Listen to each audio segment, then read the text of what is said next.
Hello, everybody, and welcome back to the Cars franchise. No. We're not doing Cars on the Open Road just yet. First, there's actually some other stuff we haven't done. The Planes duology. Yes, there's this spin-off that takes place in the Cars universe that's just called Planes. As the name very well implies, it's the same thing as Cars, except they're planes. I guess Disney wanted to build their own Cars cinematic universe. It feels weird considering this part of the Cars franchise because despite supposedly taking place in the world, it feels oddly disconnected from the Cars franchise in not just, looks, but also from what I have seen and heard, quality. Now, mind you, I have not actually seen these movies in full, but I've seen snippets of them, and they do not look nearly as good as the Cars films do. This is partially because instead of Pixar working on these, we instead have Disney Toon Animation working on them. What makes me wonder, well, if planes had been successful, what would be next? Trucks? Remind me, Pedro, after Planes, did Disney Toon Animations really get to do anything else, or are they dead now? No, aside from this, they mostly just made Tinkerbell movies, and when John Lasseter left Disney, Disney Toon Studios was closed down. It's interesting how things have gone up because from what I hear, the upcoming Tiana show is actually being done by Walt Disney Animation Studios in-house, which is kind of a big honor for a series. That's because when Jennifer Lee took over for John Lasseter, one of the first things she did is that from this point on, animated series based on our IPs will be made in-house instead of being delivered to somebody else. Probably for the best. I wonder if this was, remember that Circle 6 studio that they were trying to do? Yeah. They were supposed to make the direct-to-DVD sequels and spin-offs to Pixar movies. Mm-hmm. Planes to me is that, just late and another studio. I'm actually curious, Dwibs and Shuri, do you guys have experience with planes? I know what it is. That's as far as that experience goes. I've been on a plane. Does that...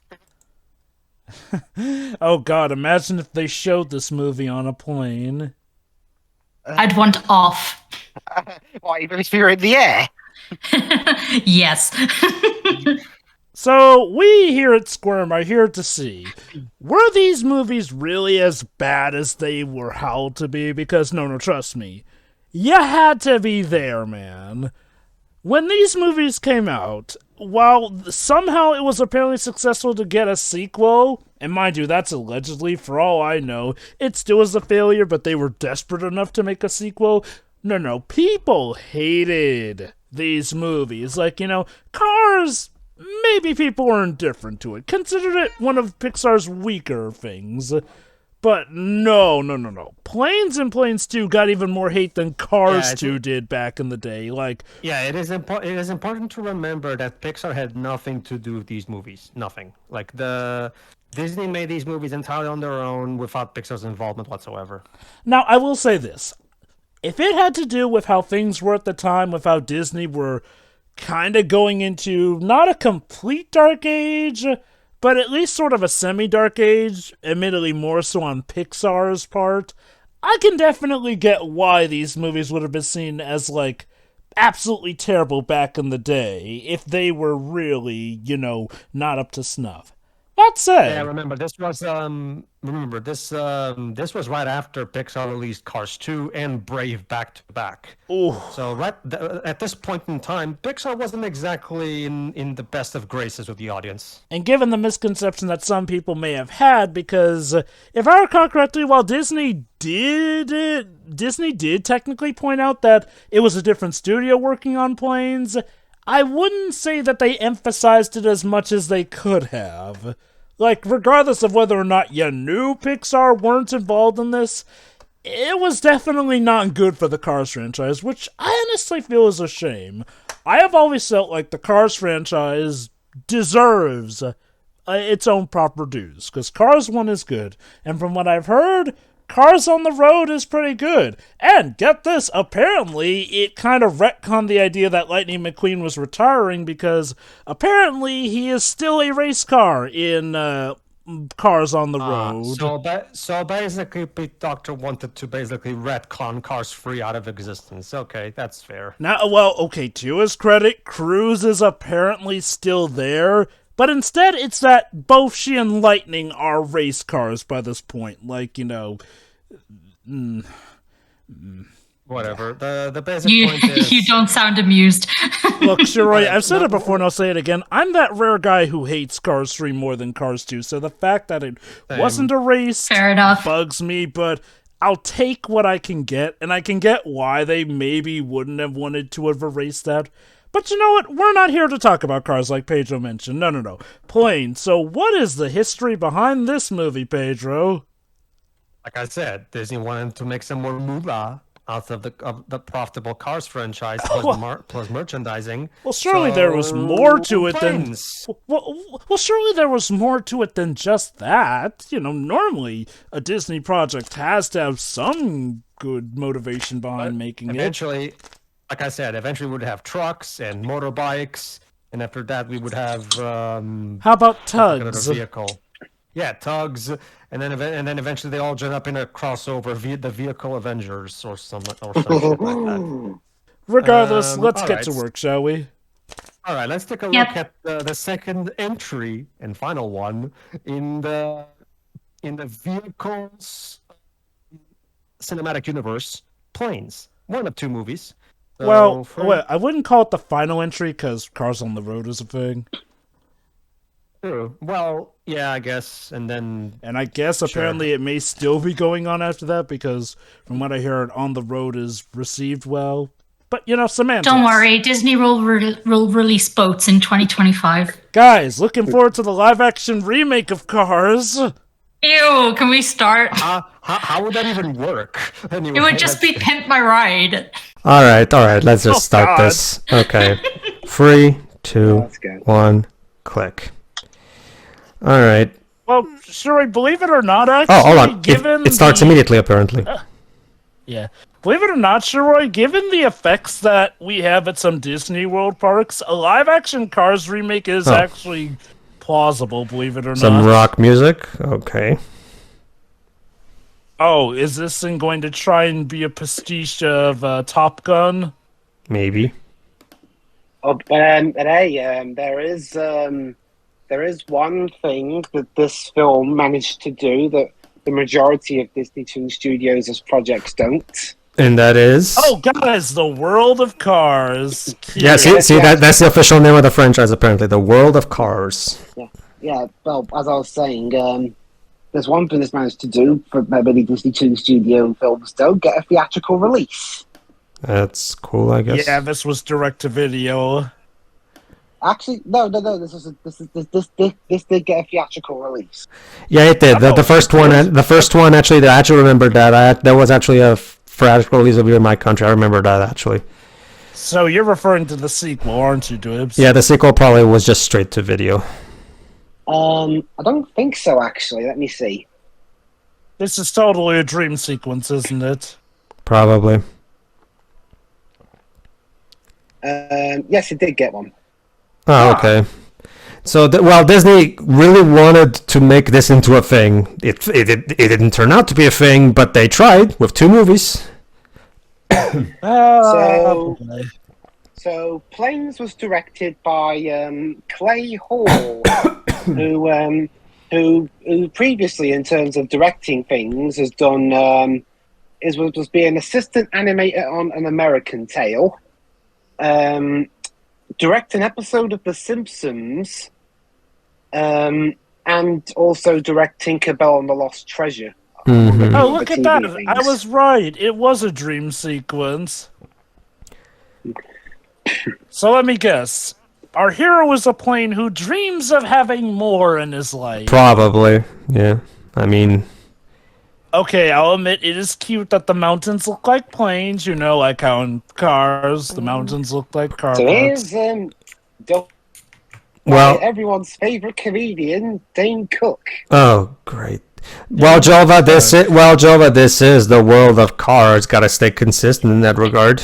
Okay, So, to its credit, for the first Planes film on a budget of $50 million, it scored a box office of $239.3 million. So, Yeah, this was yeah, a this big first one was success definitely a actually. Yeah. success. Yeah, I never. I guess technically it was a thing for a while then, but then again, it's just one of those. I mean, the fact that it only had 2 movies means the second movie probably didn't do much better. Probably. Oh, mind you, though, this movie got a ton of negative reviews. Well, Let's see what well, it's Rotten Tomatoes. based on what I can. 25% on Rotten Tomatoes. Also, Disney Plus is really bad with the visual quality. Like it keeps jumping between pixelated quality and pristine quality on my end. Jesus, and trust me, it's not on my connection. I can do I'm doing other things at the same time, and they go by just fine. Okay, regardless, though, speaking of quality, I can't help but feel like something's off about the look of this movie compared to the look of Cars. I mean, it's on like a quarter of the budget, so... Yeah, the animation is obviously not on par with the Cars movies because it's something about Pixar. It feels like what they might use for a TV show Yeah. version. I mean, maybe. I mean, to be fair, the character designs are very much incredibly consistent with what you would expect a movie taking place in the Cars universe would be. So I guess to be fair, there's. Here's the thing. If this was going to be a theatrically released movie in the Cars universe, why not give it the same budget as Cars? Because that way, Jova, we get to spend less money and make even more profit. Oh, and, oh no, you know who was the poor... Who? Mark Mancina. Oh, Mark Mancina. For those who don't remember, I've heard that name before. he was the composer for Tarzan, Disney's Tarzan, the score specifically, Speed 1 and 2. and Brother Bear. And he also did Moana as well, if I remember correctly. Moana after this. Yeah.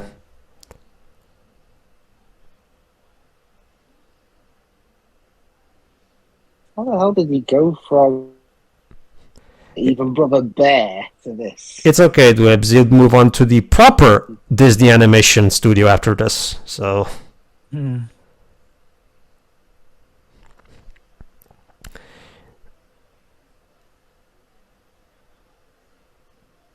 So he's not allowed to race because he's supposed to be, treating the fields and all that shit. Okay. And he's not really the sort of plane member. So he dreams of being a racer type plane or some shit like that. Blah blah. And this is not a musical, which means there will not be a "I Want" song in this one. So sorry about that.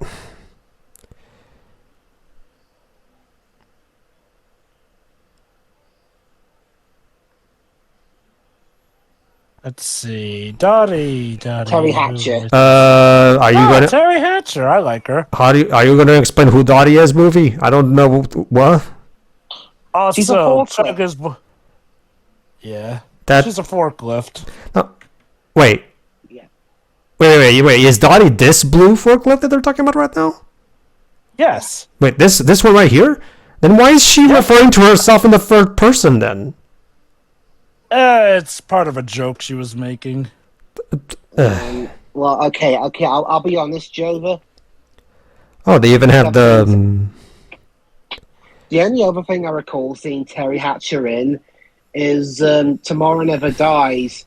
Maybe she had bad direction, but she was so bad in... In case you don't recognize the name, Terry Hatcher was Lois Lane in The New Adventures of Lois and Clark. Okay. And she was great in that. Yeah, she was. Well, I'll have to take your word for it. I haven't seen that one. It's actually one of the more underappreciated DC shows, actually. Yep, it's a 90s In an era- Superman show. In an era, Dwebs, where Warner Brothers kinda, has a very mixed track record with their DC output, that show surprisingly really got Superman really right in live action. And not only that, like, it lasted from 1993 to 1997. Yeah, 4 That's seasons. Not bad. Also, air racing. Also that book, Air Racing for Dummies. Ha ha ha ha ha. Because the only the series I didn't we're talking about was Smallville, Hmm. and I heard that's a TV show. I wasn't particularly a fan of the concept myself, but whatever.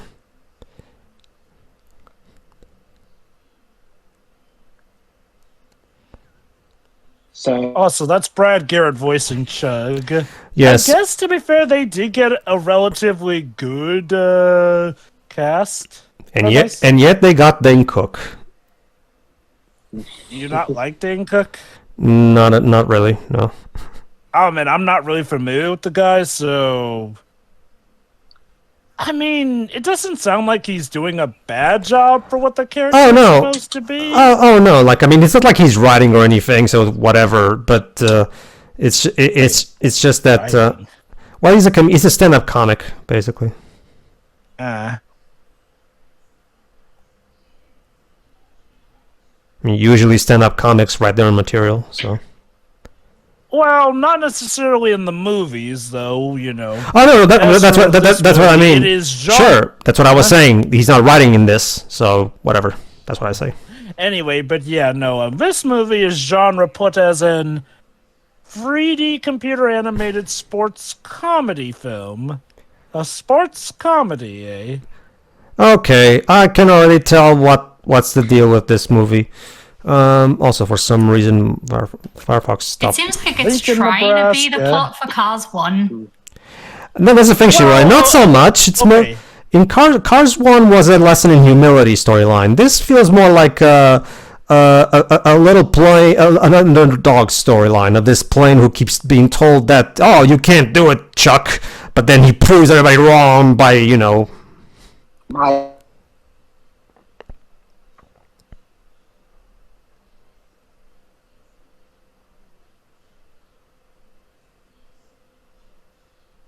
the Prince of Propellers.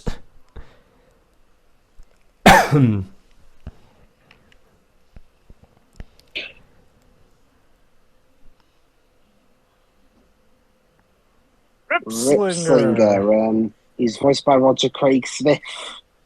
Oh, There you nice. go. I guess being Sonic wasn't quite enough to pay the bills, so. Wait, hold on. This came out in 2013. Oh, yeah, he was doing Sonic at the time as well. Mm-hmm. So my guess is that alone wasn't enough to pay the bills.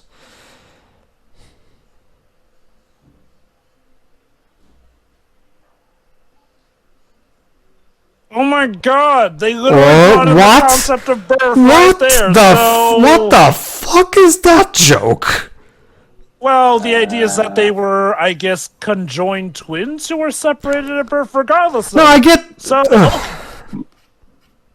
this really begs the question: do planes have, the thing to push babies out of them? Great. Now we're doing the same shit with the Cars movies, where the fucking movies keep bringing up questions for which there are no answers. Again, if you're not going to explain the logistics of how this world works, don't bring attention to them. Well, you see, guys, when a female plane and a male plane really love each other and hook up in the sky. Oh, there is a UK difference in this movie. Oh. Colin Cowling, who's a blimp, and he's voiced by Colin Cowherd, who I understand is is someone who does this kind of thing in real life, commentating. I mean, From the blimp.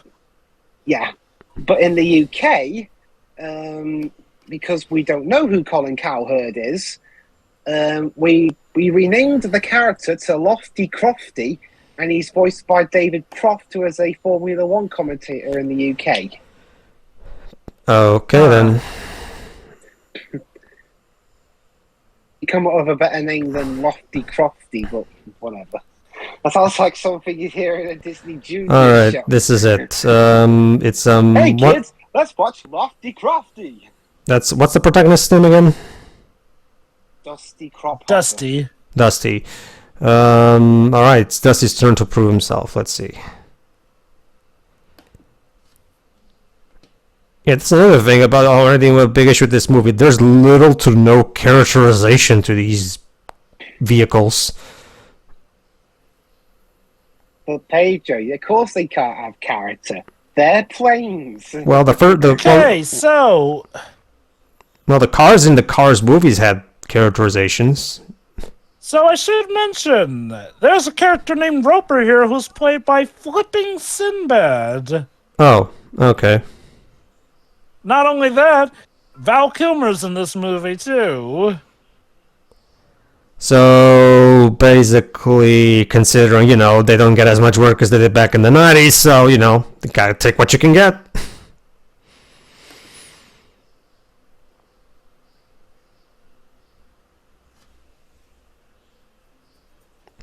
I'm actually surprised they didn't get Sinbad to be in Bebe's Kids back in the 90s, considering they got quite a lot of African American voice actors for that.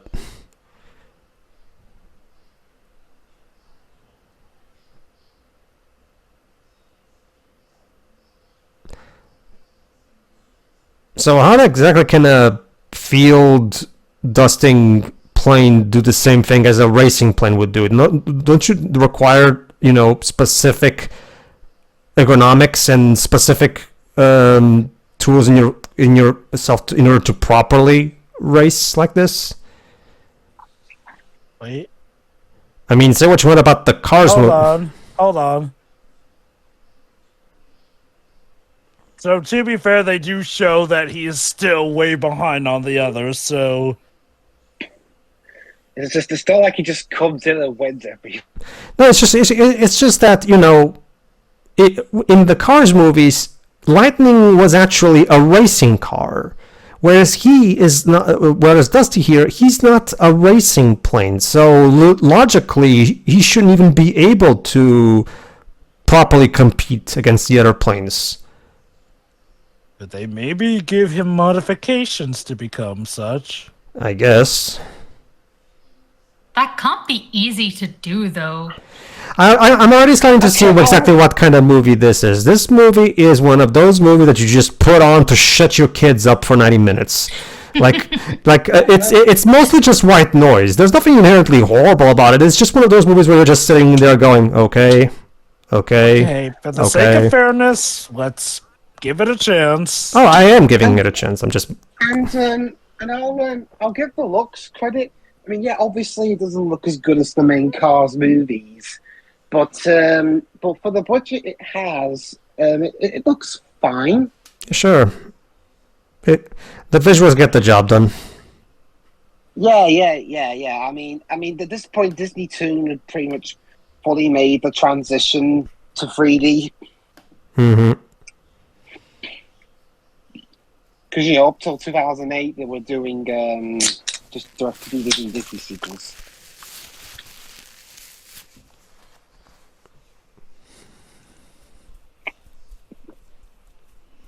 Yeah, this wasn't the even he is going like, are you seriously with that joke, man, my dude?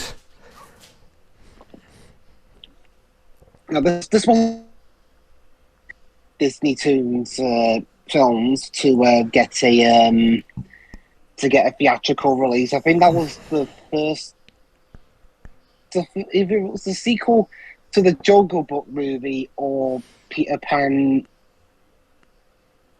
Return to Neverland? Yeah.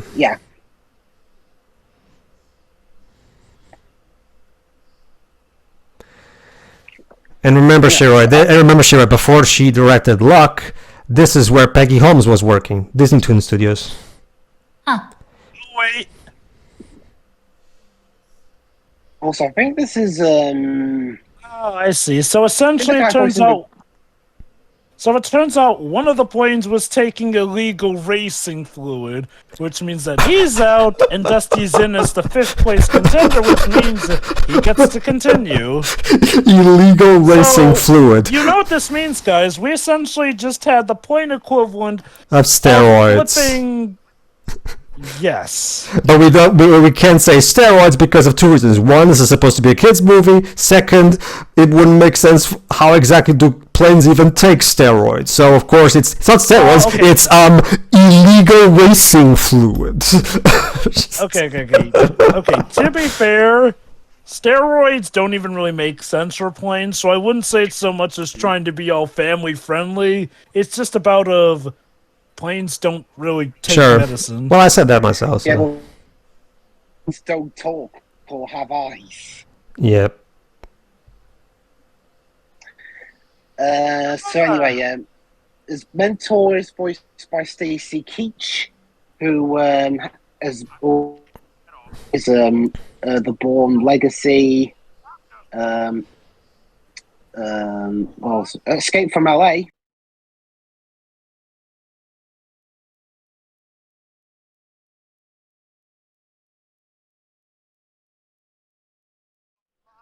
God, if this were a musical, this would be right where he sings about wanting more.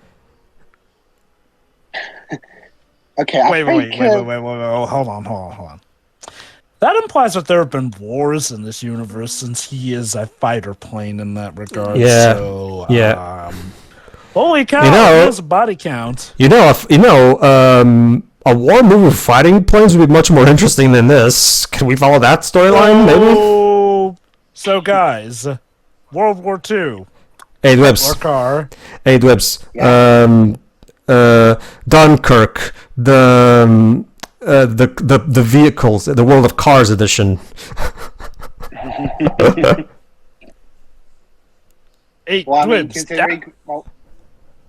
considering Christopher Nolan's not Warner Brothers anymore, maybe he'd just do that out of spite. Dwibs. I'll do you one better. Downfall, Cars edition. Oh God, no! I don't. Imagine car Hitler, like Having to shoot himself. How would that even work? Well, Joe, that's the thing actually. Someone actually did make a Downfall parody around the time of his release, where basically Thomas Kreitzman was in both Downfall and Cars 2. Oh God, yes. Yeah, Why? they just basically had Fagerline turn himself into a car and drive all around the bunker. You're kidding me.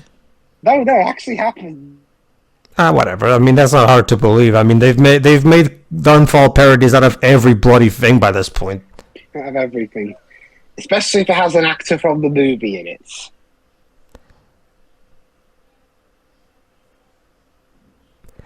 He's afraid of heights, isn't he? That line can be so easily taken out of context.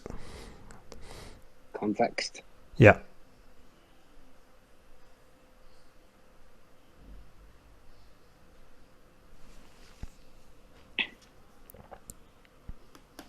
Wait, hold on. Is it built or born? Because Again, earlier in the film they mentioned planes being born, but now it's... Do I look like I was built yesterday? Again, for the last time, World of Cars movies. If you don't want to explain the logistics of this, don't call attention to it.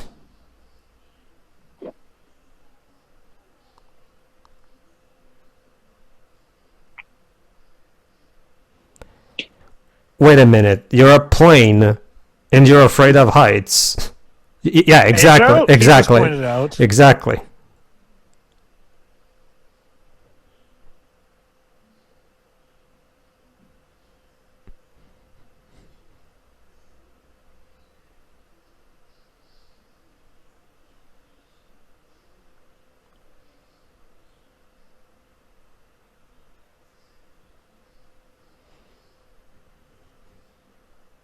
I think we're getting sidetracked here, guys.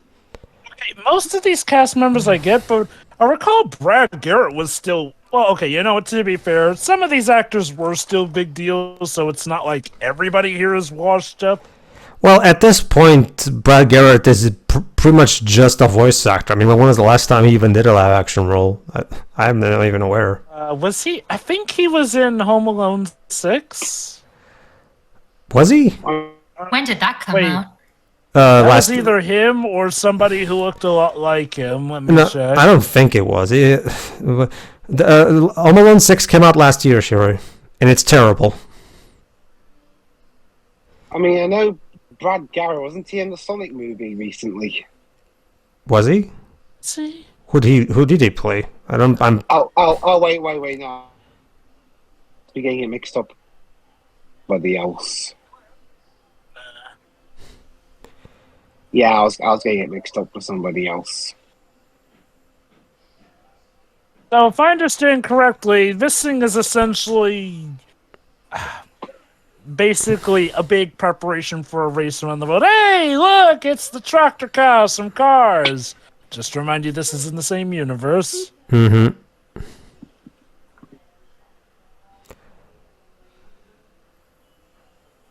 See, here's the thing about this movie. We're already like, yeah, we're already. Oh my god, did they just make a castration joke with that? There you go. There's a joke for the adults, I guess. Yeah, but look, they actually can try and modify him.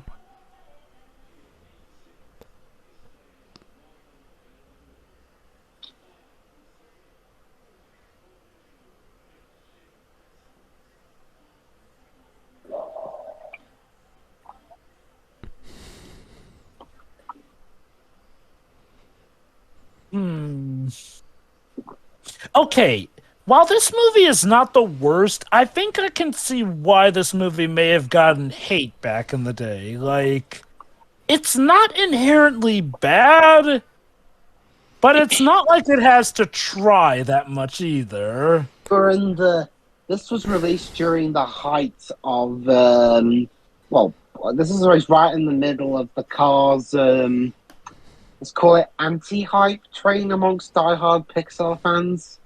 Yeah, pretty much. It's also again, it's not necessarily bad, but this is the kind of plot you could literally write in your sleep. Yeah, exactly. I'm just gonna put all cards on the table, playing it once more, check the whole. I mean, we just had the montage preparing for the race check. And I assume that most of this movie is probably going to be focusing on said race. See, what Jova just said, there's also which again, the other bigger problem is that there's little to no characterization to any of these characters. Wait, guys, look. Car Statue of Liberty. Ha ha ha ha ha. You're funny. Yeah, there's little to no characterization to any of these characters. I mean, Dusty here, he's just whatever. Brad Garrett's He's a vehicle. guy who wants to be a racing plane, even though he originally wasn't meant for that. Unlike Lightning McQueen, though, he doesn't have any personality outside. Wait, JFK Airport? You mean there was actually a John F. Kennedy car or whatever who got shot and assassinated? You know, I've already explained why these lines make no sense. Moving on. Maybe they would have called it John F. Carmody or something. So what, does this mean that there was car racism? Were there car slaves back in the old Civil War days? Remember, Jova, according to Cars 2, there's the Car Queen of England. So, yeah. The Queen of England is actually a car, supposedly. The Carween. Yeah, the Carween. There you go. Okay. Well, Siri, your pug game's been lacking today, so I'm picking up the slack.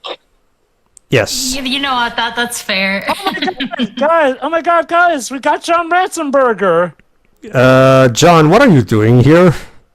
You realize this is not a Pixar movie, right? Well, it's technically related to a Pixar film, so... I still think your puns need a little improvement. That last one was a bit plain. There you are. But here's my basic point. Well, there you go, guys. We got John Ratzenberger in here. It's totally up to par with Cars. Yeah, sure it is. Yeah. We're almost a third into this movie, and there's, aside from the very basic thin as fuck plot that you can write in your sleep, like Jova said, because it's been done a million times before and better, there's little to no personality to any of these characters. Dusty wants to win, and unlike Lightning McQueen, he has no personality outside of that. Oh my god, John Cleese! Wait, is that John Cleese? Yes, that's John Cleese's bulldog there. John, what the fuck are you doing here? Then again, if there's one thing you can say about... Wait, who? Who did you find? I said a paycheck. Oh yeah, paycheck. Well, then again, if there's one thing that I've realized that with John Cleese is that when it comes to voice acting, he'll just take whatever movie is given to him. I guess at this point. I don't ask anyone, but yeah, back to what you were saying, Pedro. Yes, basically, Brad Garrett vehicle. He has Brad Garrett's voice, and that's like the one major noteworthy thing I can say about him. The fighter pilot that's helping him train. He's a fighter pilot, and there's nothing else to him. Oh, and here's the supposed antagonist or whatever. Just like in Cars, the antagonist is green and black. Because there's no actual character to these characters, the movie is so shallow, and as a result, it's basically one of those things where you're just watching passively, and you just don't give a rat's ass about anything. I'm calling it now. Ishani, the female plane we saw, totally gonna be a love interest. Sure. Wait, is that Rey Mysterio plane or something? Rey Mysterio plane. I mean, he's Latino, and his mask looks like Rey Mysterio's mask. Who isn't in this movie?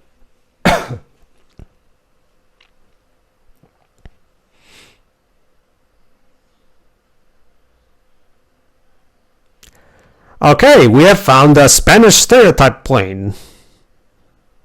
Well, Mexican, actually. Oh, yeah, right, Mexican, you're right. Well, whatever, the point is Mexican stereotype plane. There you go. But hey, look, see, we're culturally diverse and everything.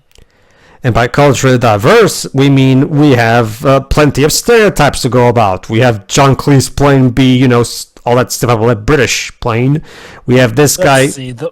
We have this Latino plane being kind of, very, in your face.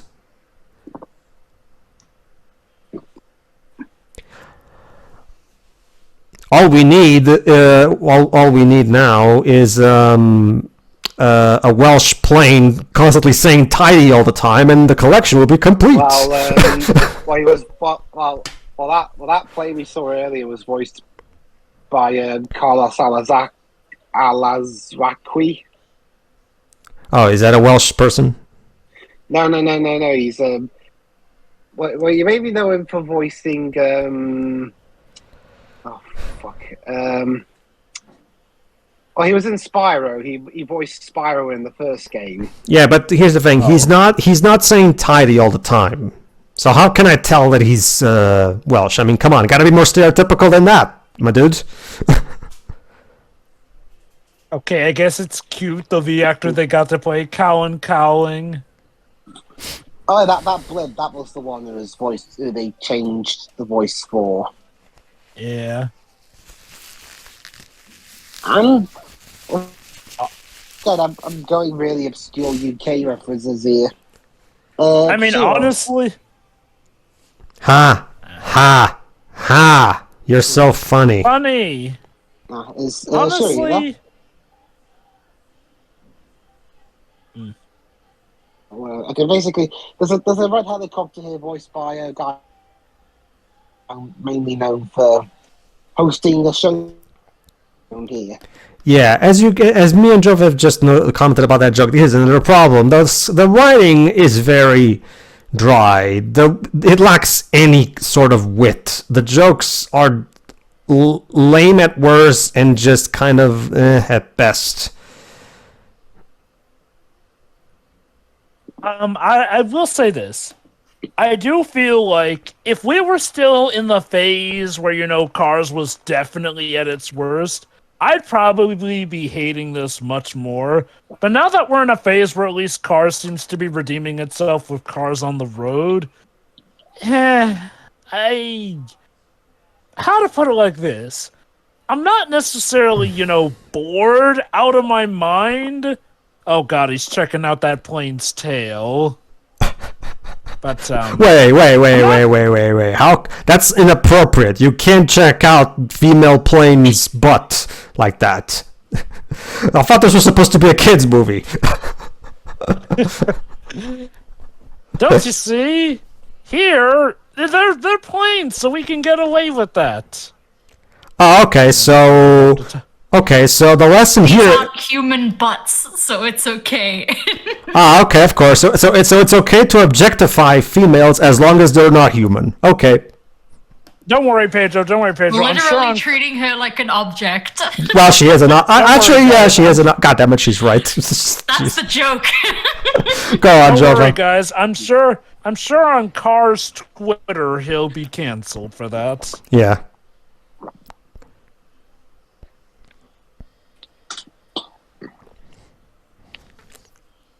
Also, let me get this straight. It's a plane race, and the audience is cars? Well, okay, to be fair, it's cars and planes in the audience. Okay. And to be fair, we did see in the original Cars movie that cars do enjoy seeing air shows. And so there's nothing wrong with seeing people of all different races. I guess we should consider them different races enjoying a plane sport.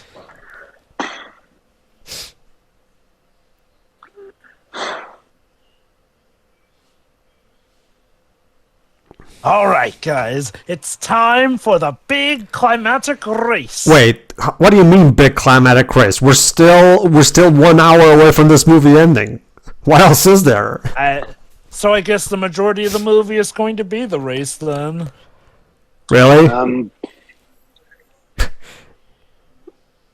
Okay, so calling it now, he's going to have to learn to deal with his fear of heights later on in the movie. Obviously. I guess if I can give this movie some credit, the music's not bad. Mm-hmm.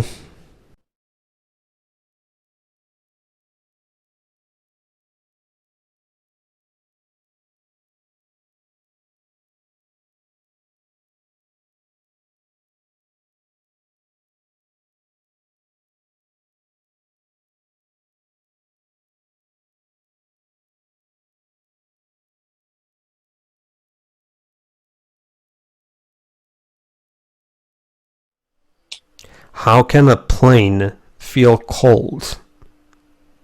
Well, to be fair, I think we did address that they do feel that stuff even in the cars thing. So. Wow! You're the he just said he's the El Chupacabra.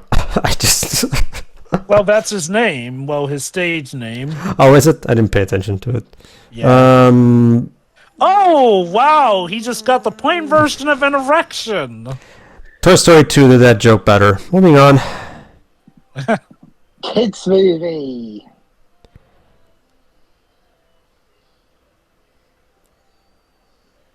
I get that, dude, but you still have a race to go back to. You're not gonna get on that? My guess is... Did they skip the race? No, guys. I'm pretty sure that since this is a worldwide race, this is one of the stops on the race, essentially. They address that Oh, okay. since it's a race across the world, there are different stopping points here and there. I think it's just because they didn't really make it super clear that this was the stop. Like, he just suddenly shows up in here, and there's not even like a transition scene where he goes, okay, there's the first stop, and then he stops there. Now, keep in mind, they did... Leg 2, there you go. No, I get it. I get it explained. I get it. They did explain, Jove. It's just that I feel like they could have transitioned that better. No, John Cleese. No, Mayday. What? John Cleese died already?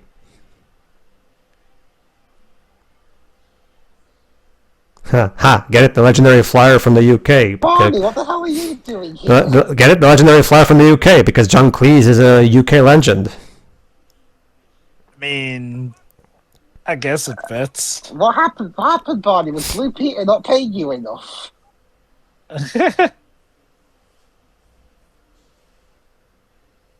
Tis but a scratch.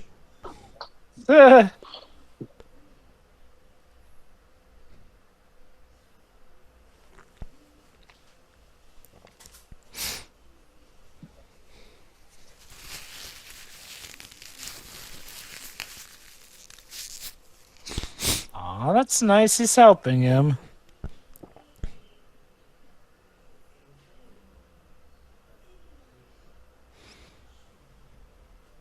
Oh, I thought the twist was going to be he crashes and dies. You know, the thing is, it wouldn't be the first time we've had death in this universe, since Cars 2 had a complete bloodbath. Well, oil bath. What? I've been saved by a dust plane? Oh, what this is most humiliating. Oh? Okay.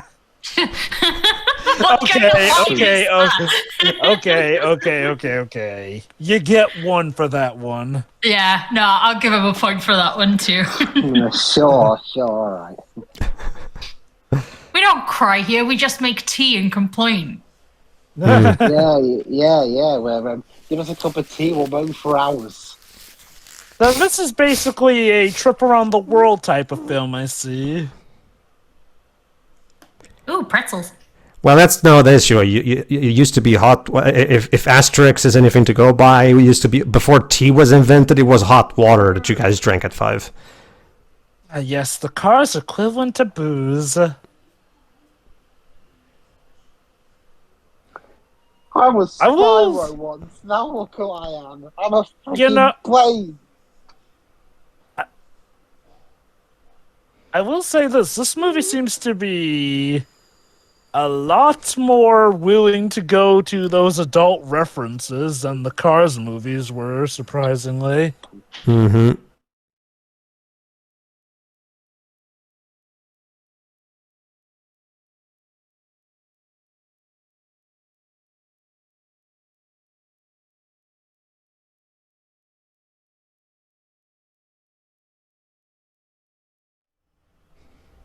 Aha, we find ourselves the German stereotype. Wait, so he switches personalities when he changes from car mode to plane mode? Okay. Interesting choice. Wait, that's a mask. Yes, the Mexican plane is wearing a mask because he's a luchador plane. Get it? Because he's Mexican and all Mexicans are luchadores.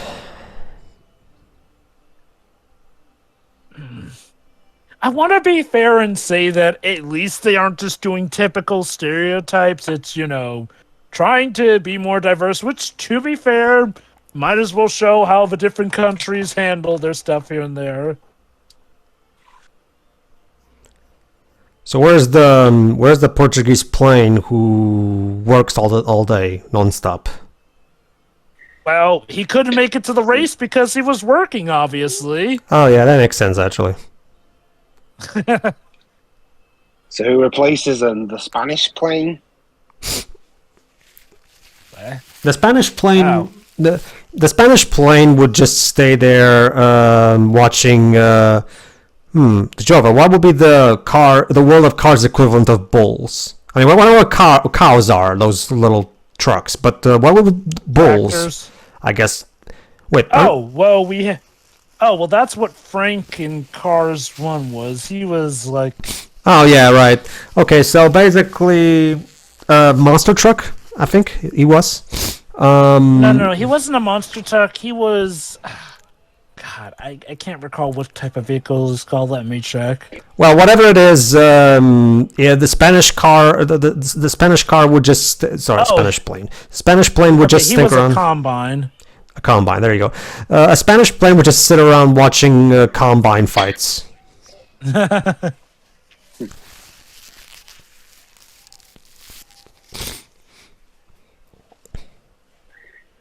Don't tell me what the plot. God! Brilliant! Wait. Rocky and Old Yeller are Okay. films in this universe? Holy hell! Not just So, Dwibs, Sylvester Stallone is a car. not just Also, that. what is their No, equivalent thank to you. dogs in this universe? Not just that.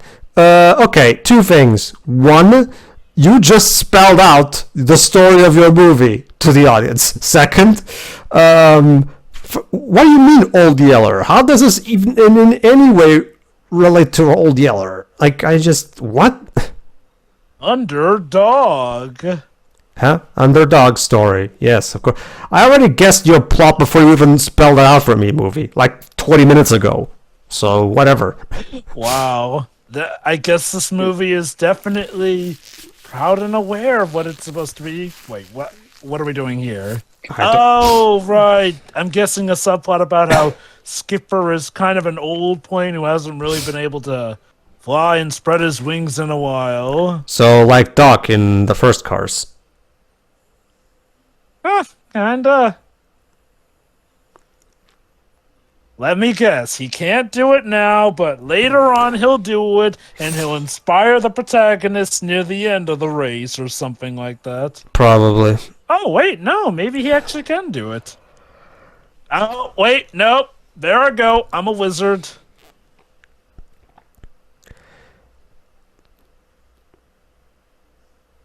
What? Well, perhaps Again. I'll never get to fly again. Again, why should I care? You didn't give me any reason to care about this character.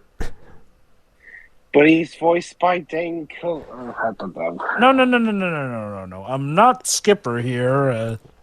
Skipper, who's voiced by... Who's Skipper voiced by again, Dwibs? Let me see. Oh, Stacy Keach. Oh, yeah, Stacey Keach. Yeah.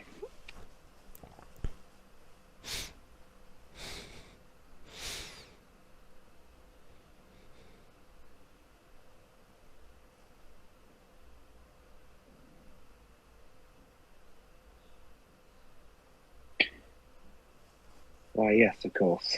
Oh, look, little by little, he's becoming a proper racing plane as he gets upgrades. How nice.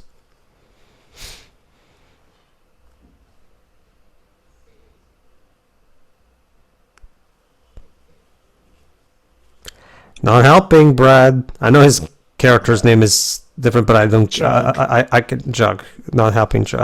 I'm just going to call him Brad Garrett Carr. Brad Garrett Carr. Well, that's what I called Michael Caine Carr in Cars 2. But to give him credit, I guess I can see how cars or vehicles would freeze up, given how, you know, a vehicle's engine can still freeze up in cold weather anyway.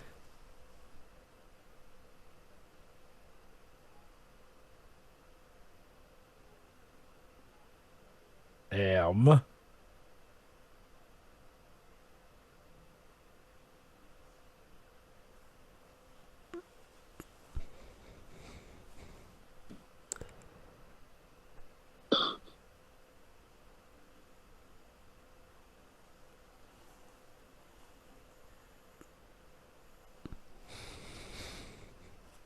Oh my god, was I actually right that Ashani is going to be Dusty's love interest?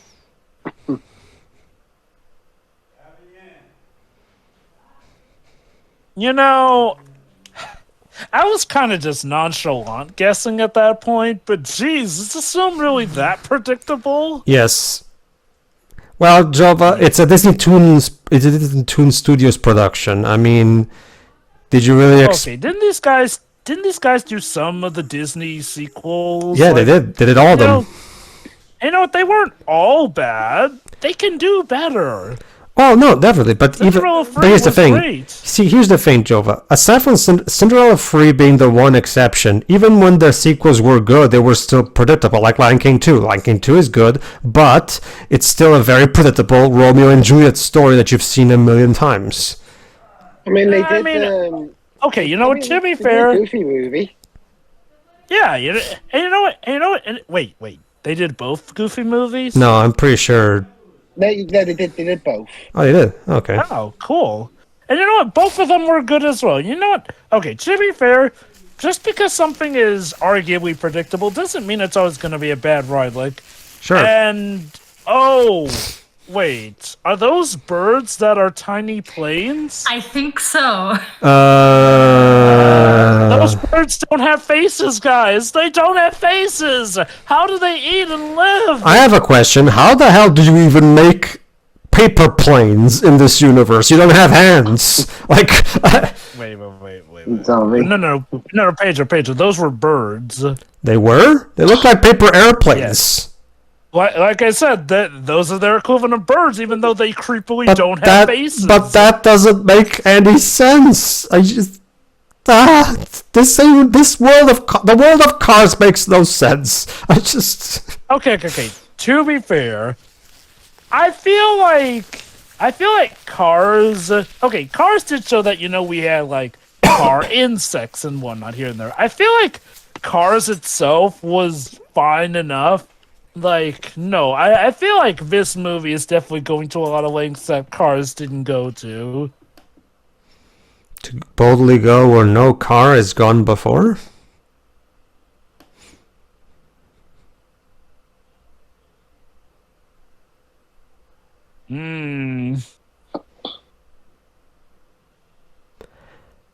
Wow, this is starting to be very similar to that short film. Snap. To that short that we watched, the Pedro the Plane or whatever it was called. Oh yeah, and Saludos Amigos. Yeah.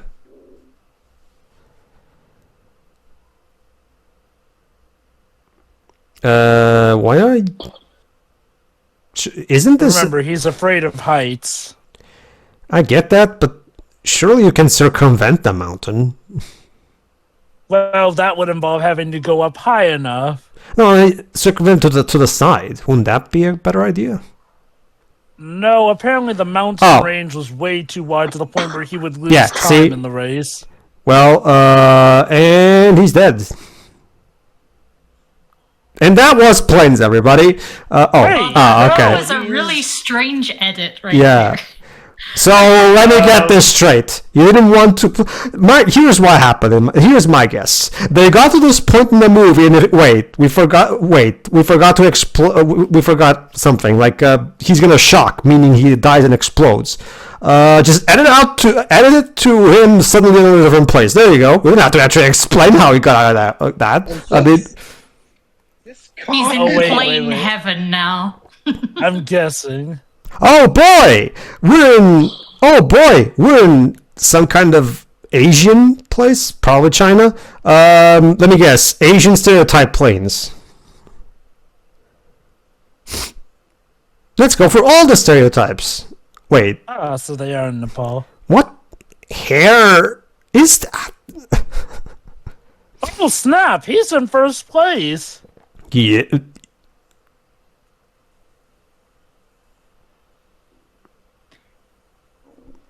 Crazy like a Firefox? What does Firefox have to do with any of this?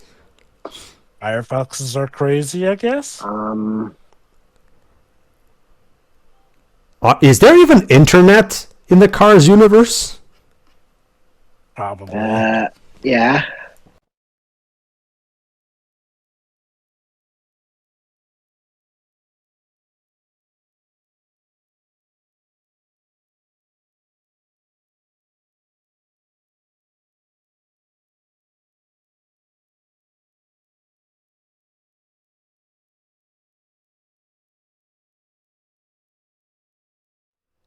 Yeah, come on, Chill.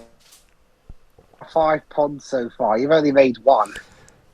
Oh, no, it's complicated. Let me guess. She has some kind of tragic backstory. Oh, wait, hold on.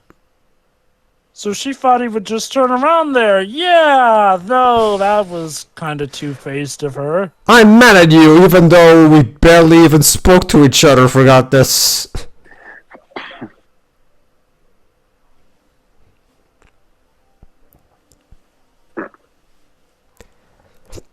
Okay, so now we're in China. There we are. Asian stereotype vehicles. There you go. Oh, there's the internet. There you go. So apparently what happened was that Ashani gave Dusty intentionally bad advice to try and, give herself a leg up in the competition, which obviously did not turn out well. Also, those vehicles were holding an iPad. How does a vehicle use an iPad? Flu-tube, guys. Flu-tube. Flu-tube. How nice. No. That's not how you use a... Oh, and get it? It's called a SkyPad. Oh my god, was this movie written by a 10-year-old? Well, the writer of this movie is mainly... The screenwriter is Jeffrey M. Howard, and he's written a few of the Tinkerbell movies. Makes sense. This and Planes' sequel, and he also wrote an episode of Eleanor of Avalor, and he wrote the Phineas and Ferb Candace Against the Universe Disney Plus movie. Oh, okay. So basically, he's a Disney Toon writer.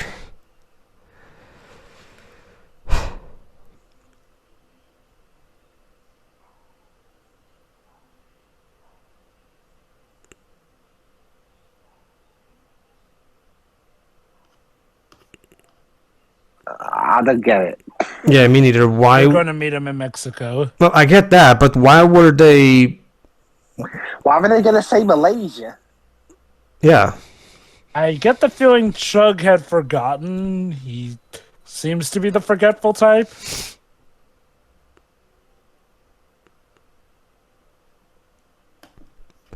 Again, I have to ask: how does a plane use a sky pad? You don't have any fingers. How are you supposed to circle through the menus? Maybe they use their tongues. I mean, they have tongues in this universe.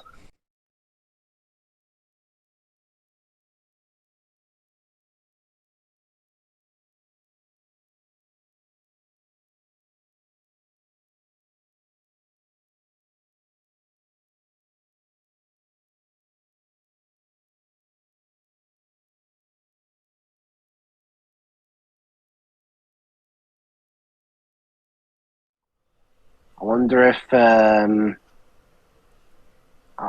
think Siri's just given up. Oh. No, I'm here. I just. Well, what do you want? What do you? This really is, as Pedro said, that movie you put on to keep the kids quiet. It really is. It really is. It's a movie. It's such a nothing movie. Like it happens. It happens, and you just forget about it immediately after because it's just so shallow. Incredibly inoffensive. Like it's.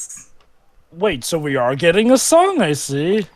Well, to be fair, Spanish version of Love Machine. A Spanish version of Love Machine, of course, and of course they have the maracas. Of course, you.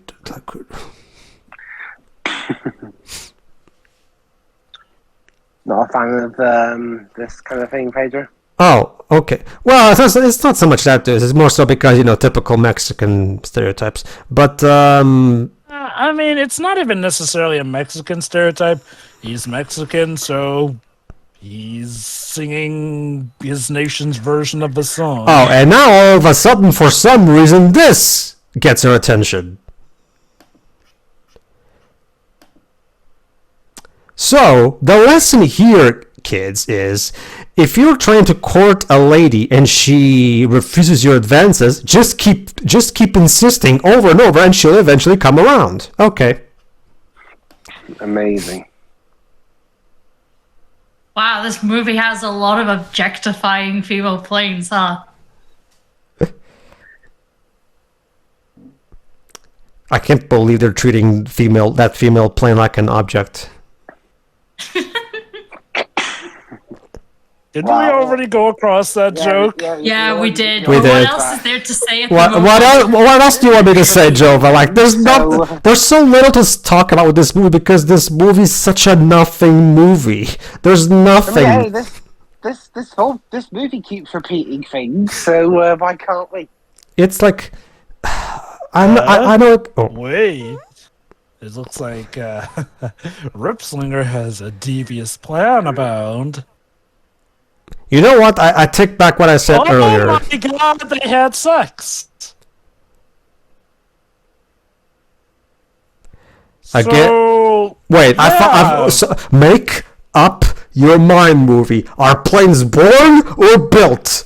I don't care which, just pick guys. one.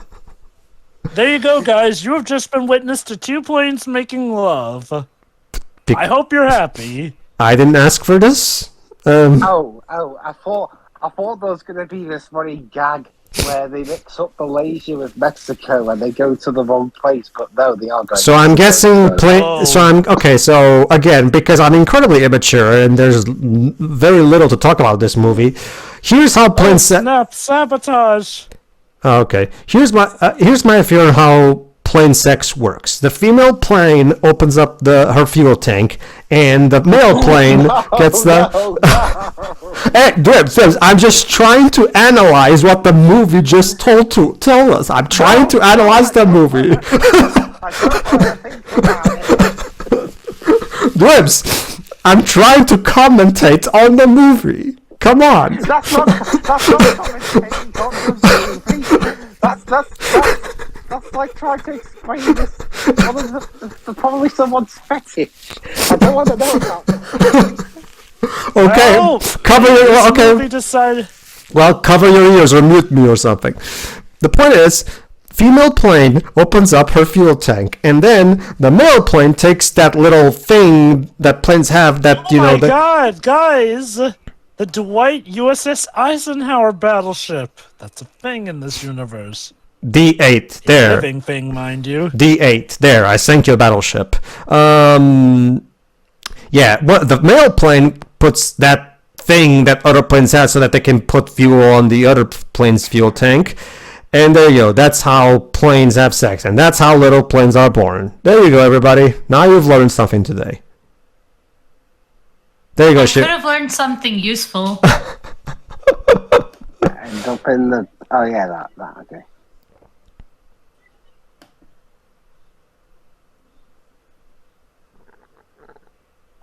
So it's Top Gun now. No, Dwebs, if this was Top Gun, I would be having fun.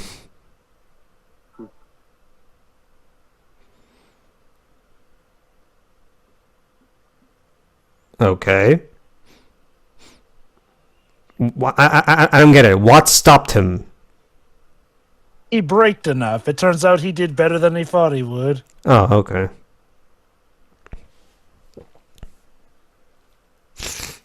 What do you mean saved my tail? You don't. Well, okay. I get the. I guess the back part of the plane is the tail. I don't know. Okay. Near as bad as say Paulie Shaw. Wait. Hold on. Cook as an actor. So Skipper's only flown one mission. That's an incredibly low bar to pass, Dwebs. And keep in mind, though, there was all these rumors about Skipper supposedly having shot down all these guys before. So what's going on? So wait, is this movie implying there's such a thing as stolen valor in this universe?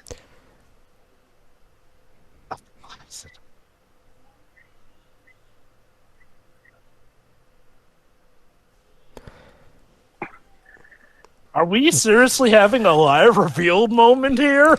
Sure, why not?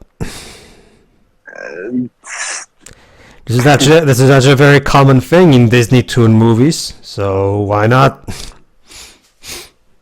Okay, let's see. What's the point of it?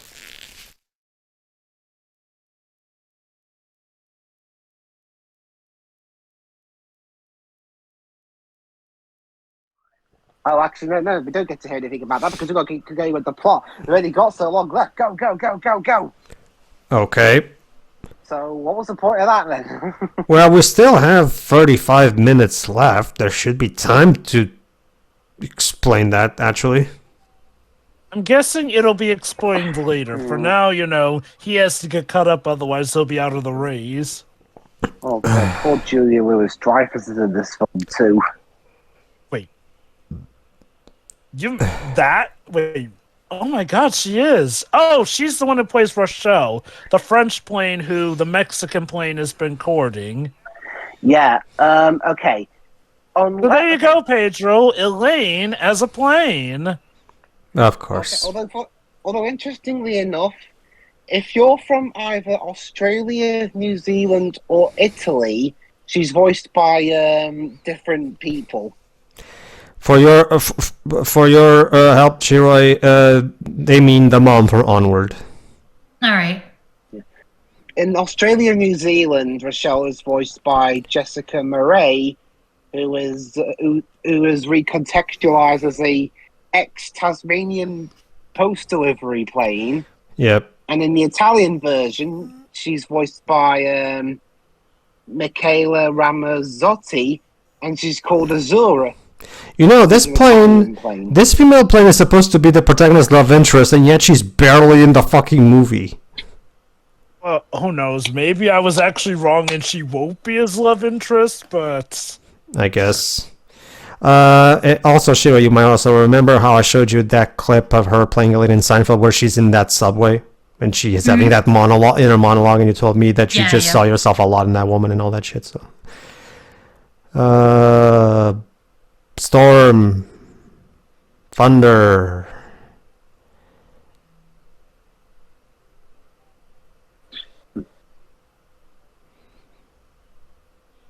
Disney really likes putting their characters in thunderstorms, huh? Mm-hmm. I know, In the ocean, right? specifically. Well, Shira, it's common in animated movies in general because storms are very visually striking in visual media. So it's a very typical way of building up tension during a climax. I guess to give him credit, the water animation is pretty good here.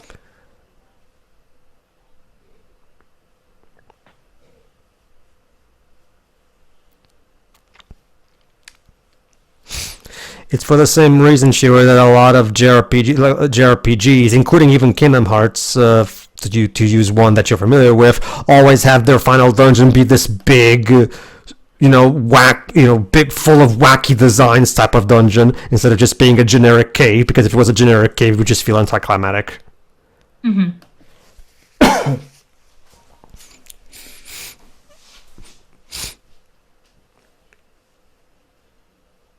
Wing ribs? Wing ribs. Planes have ribs, ladies and gentlemen. That's so weird to think about. Okay. Let me look this up. Okay, to be fair, that is actually a structural component of a plane, so that's not just them trying to be cheeky. I guess, then. Alright, let's hear the truth now. Unless I get interrupted again.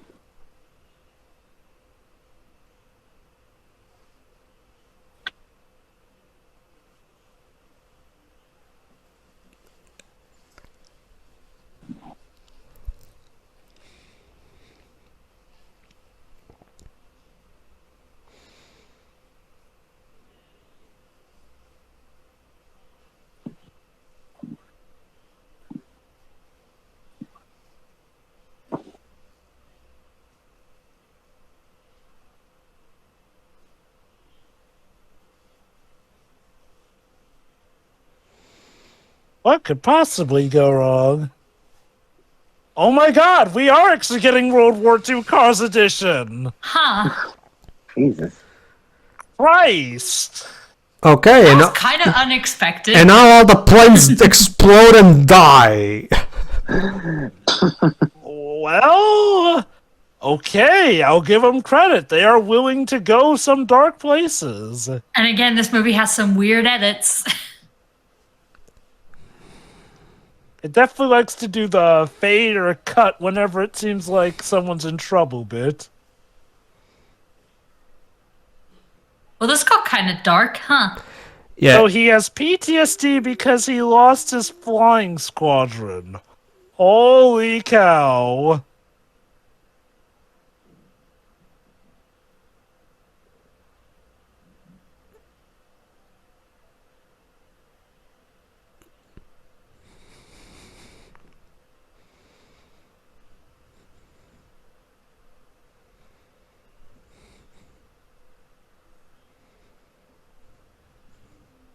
Oh. Okay, I'll give him credit. Normally the big optimistic character says, of course I would have, but no. They actually had the balls to have him say no. Okay, kudos for giving a character to your protagonist only a half hour from the end of the movie. I figured it's a bit too little, too late by this point. Movie, just saying. Well, I mean, it is. I mean, isn't it considered really shitty to lie about military experience? Yeah, it is. Yes. So, you know what? To their credit, they're not just going like, oh, no, it's okay. Like, no. They legit called him out.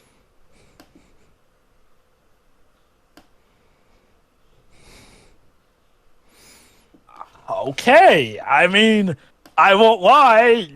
You kind of have my attention now, movie. I mean, okay, you already did have my attention, but like, okay, I'm actually somewhat interested to see where things go now. Granted, my guess is that, he's probably going to fly the last leg of the race. He'll get in trouble. Skipper has to help him. So then Skipper has to get over his PTSD and help him. Like, I'm still probably calling that, but I'll give him some credit. At least I'm somewhat more invested now. Yeah, for me, it's just one of those cases where it's just like by this point, I find this to be too little, too late.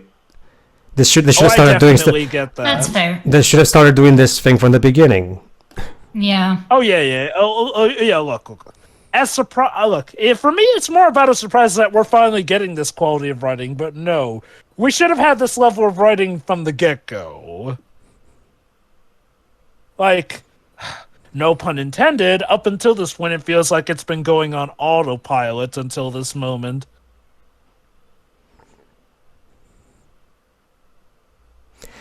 Now we're actually getting some turbulence. You helped me get laid, so now I'm going to help you now. Well, Pedro, he did get laid with Elaine. Yeah, that's what I'm saying. That's what I'm saying. Like, you helped me get the plane. you helped me get laid with Elaine, so now I'll help you. Oh, hi, John Cleese.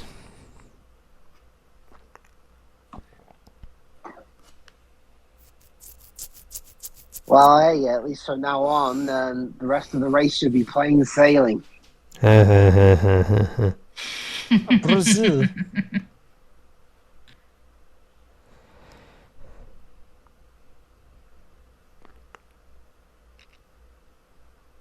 Yeah, I don't know about you guys, but I'm... Look at that. Oh, how nice. I don't know about you guys, but I'm feeling really ready to go. Yeah.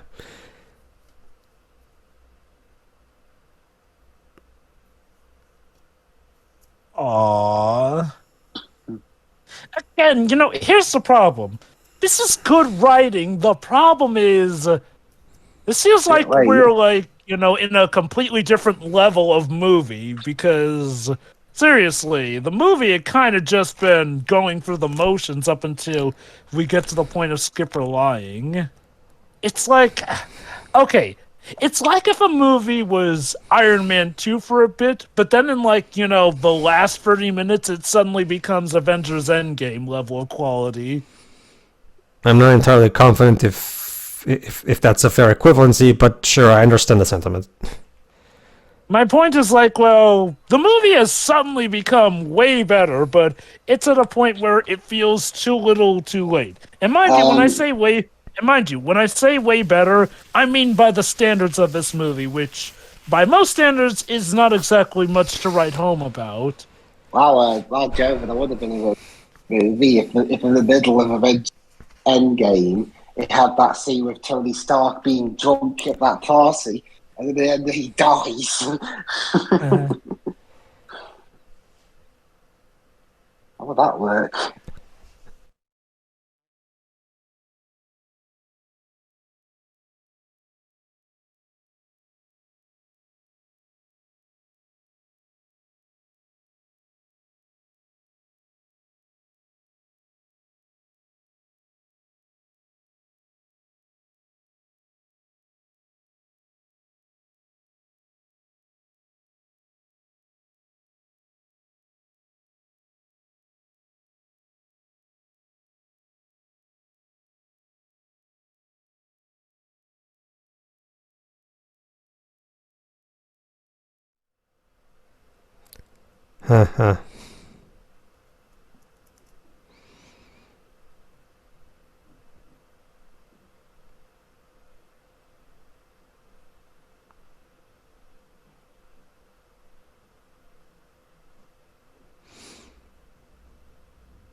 Even if it involves murder.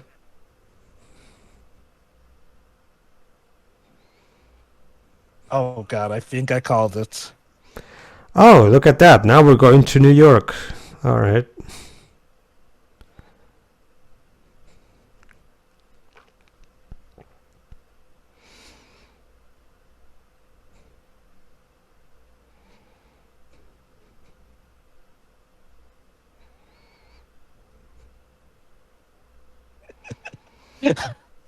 Okay. It's funny just for how awkward it is. But yes, you will believe that two planes of different nationalities can find love.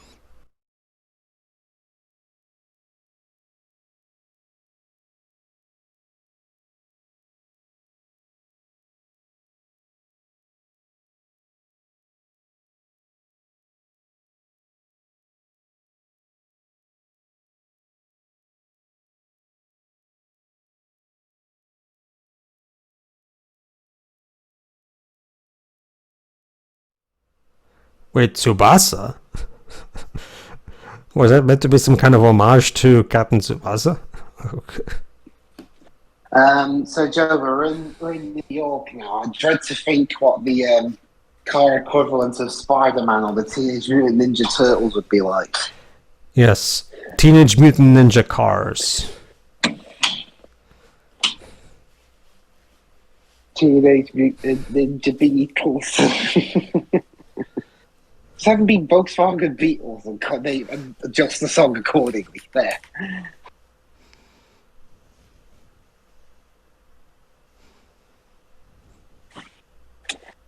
I mean, there is a car called the Spider, so have Spider-Man be a Lamborghini.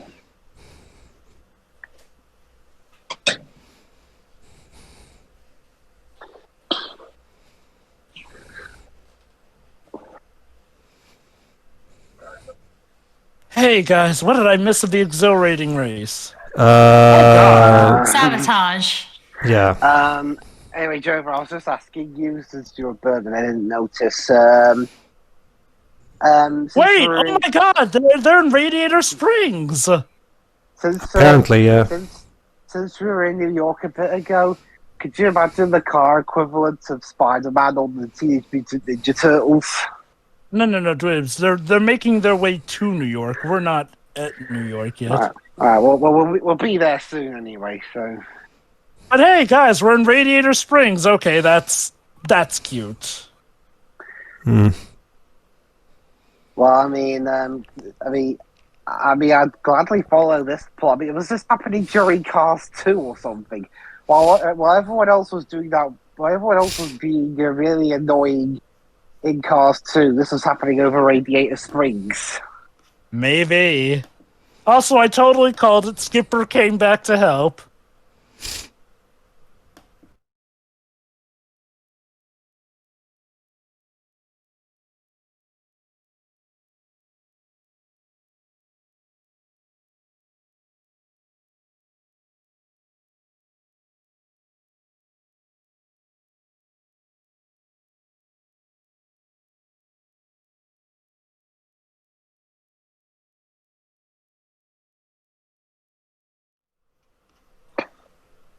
Huh?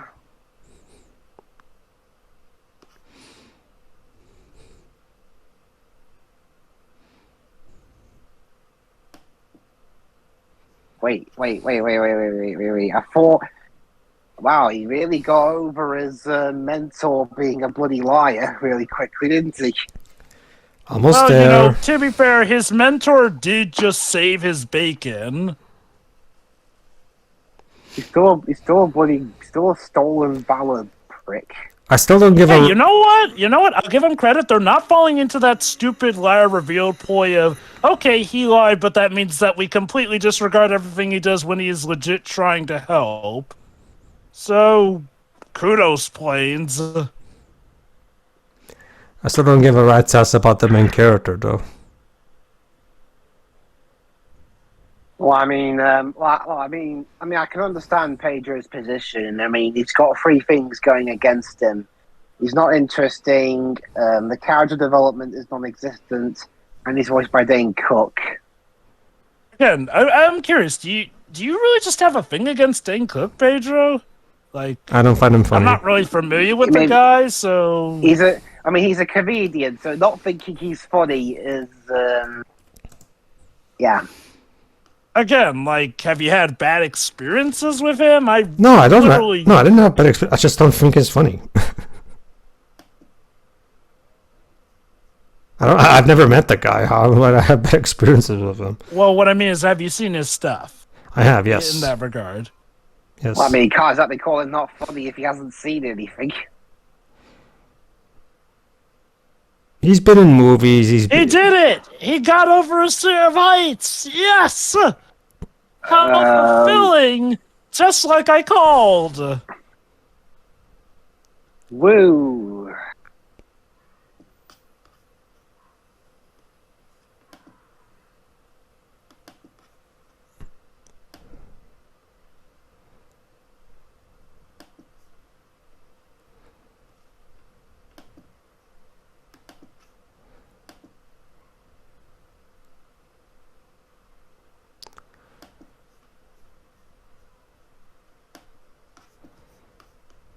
Okay.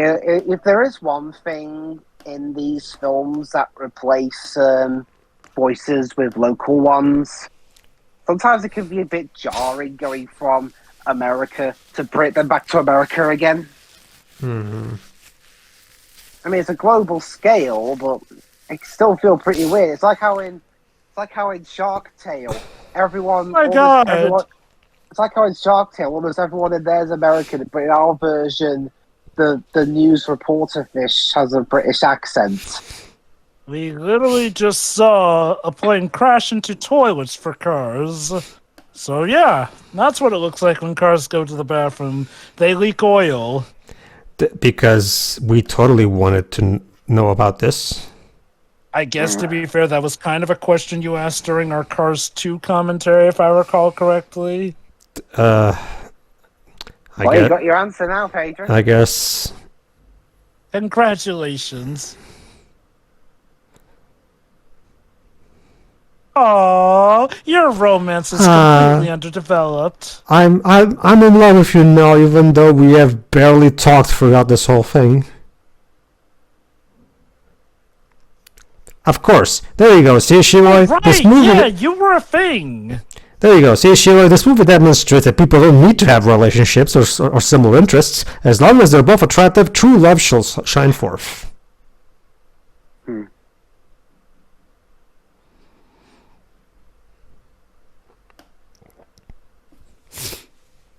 Thanks, Sinbad.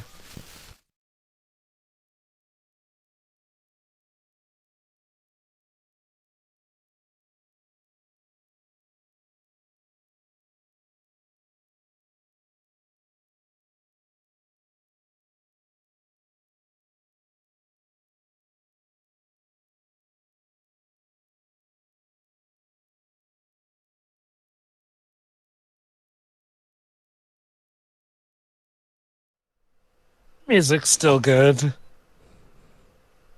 Well, I mean, it's not Mancino. If nothing else, it's solid. This movie is kind of frustrating because it does have glimpses where it could have been a great movie, but, like, it's just very...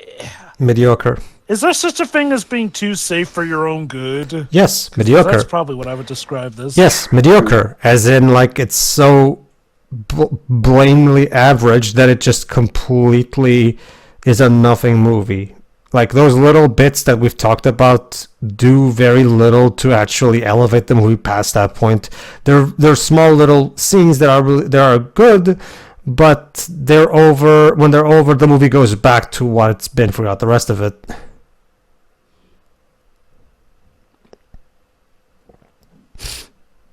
Oh, so Dusty ended up becoming a military plane, I see. Of course, because why not? Yeah, I guess.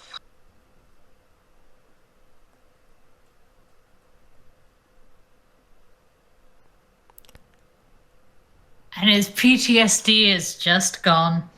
Of course, Shiroi. PTSD can just be gotten over just like that. Don't you know how that's how it works?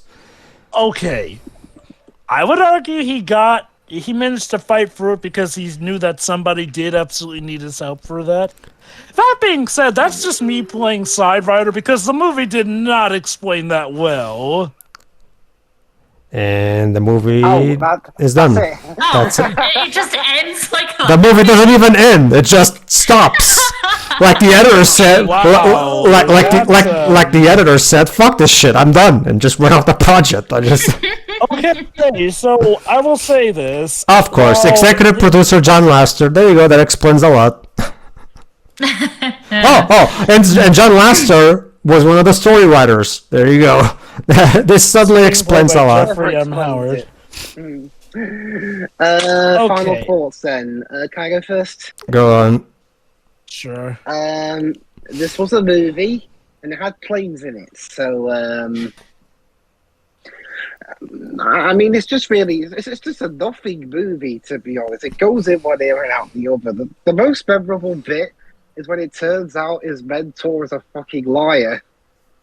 Yeah, and one of the worst kinds, even. You're lying about military service. Ugh. But that's it. That's like the standout bit. And it's not a good sign when one of the most standout bits is one of the protagonists being a fucking liar. Mm-hmm. And the rest of it is just the.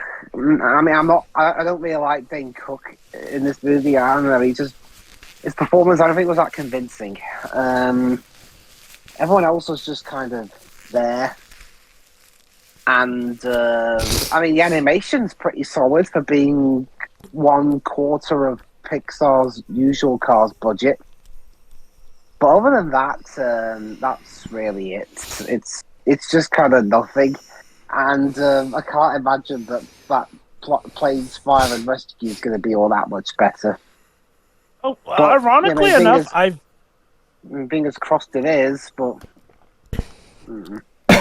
Apparently, I've looked ahead, and apparently, whereas the first Planes movie got mainly negative reception, Planes, Fire, and Rescue got mixed reviews, with many considering it an improvement over its predecessor. Wow, Granted, we're still just going from mainly negative to mixed, so make of that what you will. Yeah, And also, the sequel made quite less money. While the budget was once again $50 million, this time it only made $147 million. While it was technically a profit, it was definitely a sharp decline from the amount of money that the first one made, which made me think that Disney thankfully had the foresight to quit while they were ahead. Mm-hmm. Yeah, and this is Disney. Sometimes they're really stubborn about things. I know, right? So giving up after 2 movies is quite the amount of restraint for them. All right. You done? But yeah, I'm Cheery. Yep, that was a movie about planes. Mm-hmm. Yep. It's Cars Light, and yeah. I still stand by what I said. The story is kind of similar because, yeah, you were also right, Pedro, but it's just the whole...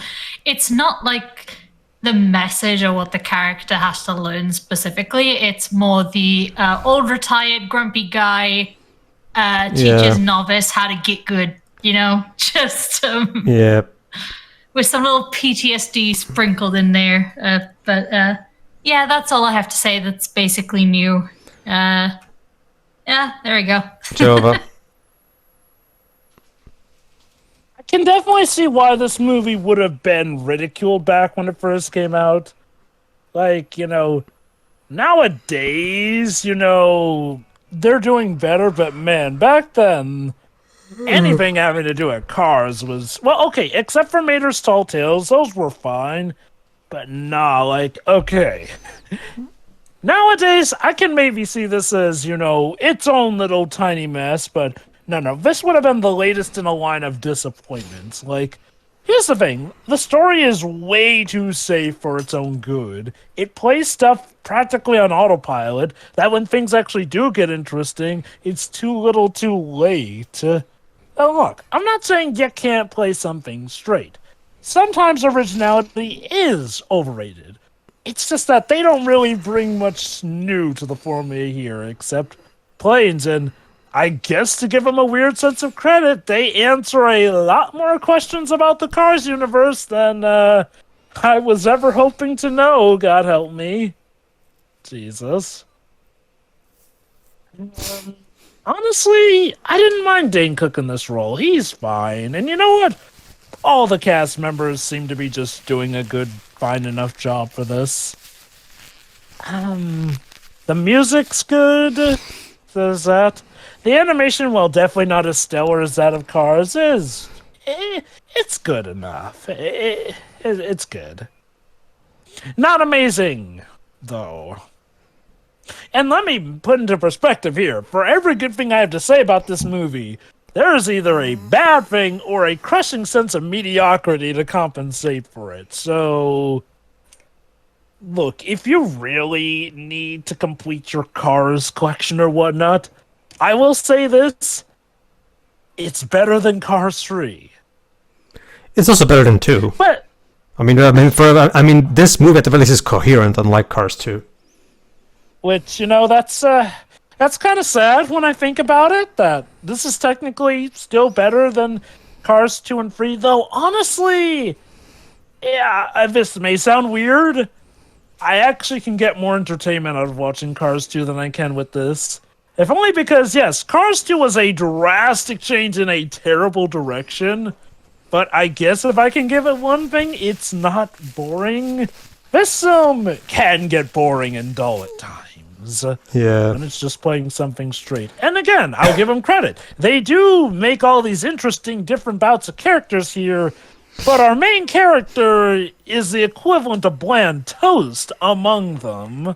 Yeah. Like, there's something of a cardinal sin where literally everyone is more interesting than your main protagonist. But yeah, no, that's Planes. I can definitely get why it was hated back in the day. Looking back at it now, though, it's harmless. Mind you, it's not good per se. It is strictly harmless. And you know what? I wouldn't even argue with somebody who does call it bad, because no. In a lot of ways, this can be considered a waste of your time. Now, whether or not the sequel actually does improve or somehow makes things worse, we'll just have to wait and see. Which leaves us to you, Pedro. Indeed. I just want to extend apologies that there were no Portuguese planes in this movie, though. That's okay. I mean, usually when American media tries to have Portuguese, they usually just get Brazilians and, but whatever. The point is, this is just an incredibly painfully mediocre movie. It does have that one bit with the flashback with the fighter jet who has his tragic backstory that could have potentially made for a good movie if that was the focus. But we don't. In fact, I kind of called it actually. Now that I think about it, yeah, because when the fighter jet was first introduced, okay. Like I get the feeling we should have focused on this fighter jet and his wars. That probably would have made a more interesting movie. And we just saw through that flashback, yes, it would have made a more interesting movie. So I know, right? Yeah. But that's not what we get. That scene basically comes in and leaves just as abruptly, and we get back to the mediocreness.